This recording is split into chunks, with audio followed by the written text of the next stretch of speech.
Hello, আসসালামু আলাইকুম। আজকে একটা মধু এনেছি যেটা হচ্ছে কালো জিরার মধু। ঘরের বাজার বিডি থেকে জামশেদ মজুমদারের যে পেজটা আছে ওই মধুটা। তো এই মধুটা খেতে কেমন বা আসল কিনা চলেন একটু আমরা খেয়ে বোঝার চেষ্টা করি। যেহেতু আমি মধু প্রায় খাই বা কিনি, তো এইটা একটু খেলেই কিছুটা ধারণা হয়ে যাবে যে এটা আসল নাকি নকল। তবে জামশেদ মজুমদার খুবই পপুলার একজন মানুষ এবং সে সবচেয়ে তার মানে মধুটার দামও বেশি, 800 টাকা হাফ কেজি কালোজিরার। তো সে চেষ্টা করে যে অর্গানিক মধু সেল করার বা ভালো মধু সেল করার। তো আমরা সবাই এটাই জানি। তো আমরা একটু কাছে আসি, দেখি মধুটা দেখতে কেমন।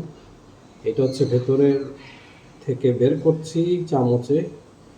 মধুটা বেশ ঘন এবং দেখতে একদম কালো বা কালচে না। আমরা অনেক জায়গায় কালো জিরার মধু কালচে দেখি।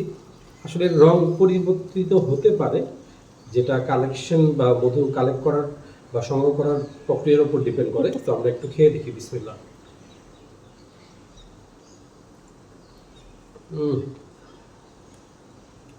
কালো জিরার মধু, এটা একদম পিওর মধু, মানে খেয়ে স্বাদটা পাচ্ছি। এর আগেও কালো জিরার মধু খেয়েছিলাম এবং ওইটার এটা সেম লাগছে। মানে ওইটা একদম অথেন্টিক সোর্স থেকে নিয়েছিলাম। আর ঘরের বাজারের এই মধুটা খেয়ে আমার ওই স্বাদটার কথা মনে পড়লো। তো আপনারা চাইলে ট্রাই করতে পারেন বা কিনতে পারেন ঘরের বাজার বিডি থেকে। ওদের মধুটা আসলে অথেন্টিক। থ্যাংক ইউ, আসসালামু আলাইকুম।